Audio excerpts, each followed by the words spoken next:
very easy to break the ship, to damage the ship, if you go in the wrong way. The greatest danger is becoming trapped and unable to move. The pressure can crush the hull, and as the ice moves, the ship could be grounded on the ice. Circumstances can change rapidly. Temperatures can drop suddenly, and water that is free 1 minute can very quickly become solid.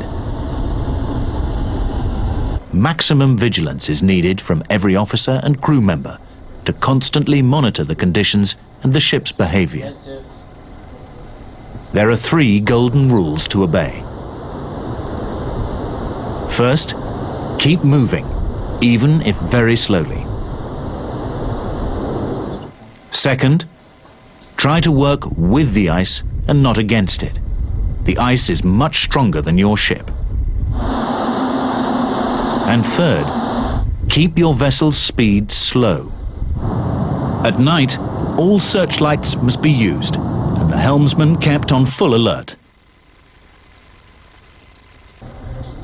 Even broken ice can present a problem.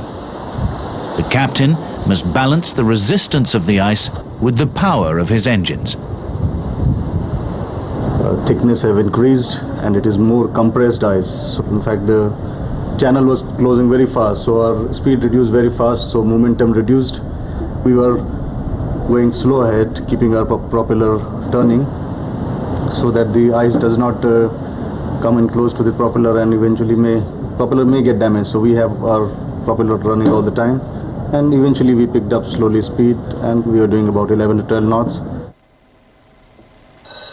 The appropriate speed depends on 2 factors: the vessel's tonnage and the density of the ice. As the concentrations of ice vary, so must the ship's speed. Caution, caution, caution, and remember, safety first. 200 or 300% of care. And be extra cautious in early spring, when the ice pack breaks up and creates large flows. Avoid them if possible. They may have underwater spurs. If not avoidable, then they can be slowly pushed aside and swung clear. Power must be reduced for this maneuver. Never strike it a glancing blow, as this could damage bow plates and swing the ship, risking damage to the propeller and rudder.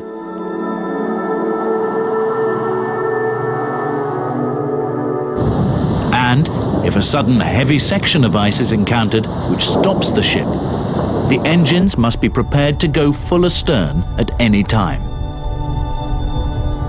Stop engines! Stop engines! However, going astern must be done with great caution, as the propeller and rudder are the most vulnerable external parts of a ship. To go astern, the rudder must be put amidships, with the engines turning slowly ahead. This washes the ice astern clear. A crewman should confirm the stern is clear before the ship can come astern. Dead slow astern. Dead slow astern.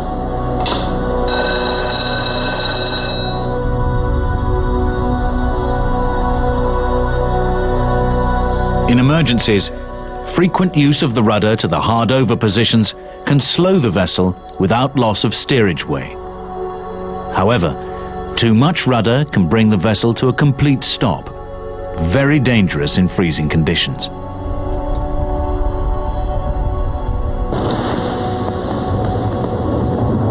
Ramming the ice is very dangerous. It should only be attempted when all due consideration has been given to the crew's welfare, the possible damage to the ship, and the resulting effects on the environment. It must only be carried out as a last resort. If the operation does need to be performed, the suggested method is to ram the ice and try to break it by sheer impact and weight, and then move astern to try again. The engine should be going slow astern before the ship stops in the ice, to prevent it becoming embedded. This action needs to be repeated until access to clear water is achieved. But if progress is slight and the channel that's being created is not considerably wider than the beam, then the procedure should be stopped.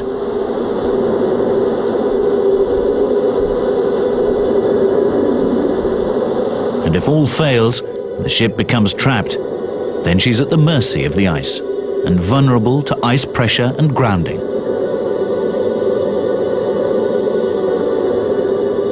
Sometimes a ship can free herself. Here are some suggestions. Provided the propellers are not completely embedded, the following method may work. By going full ahead and then full astern, and alternating full helm in both directions, she may swing and break the ice grip.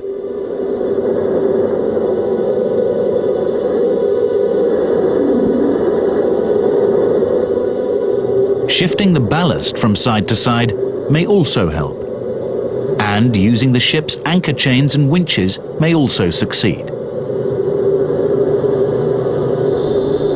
But if all fails and there's no icebreaker assistance, rescue services may have to be called and the ship abandoned in the hope that she can survive until the ice disperses.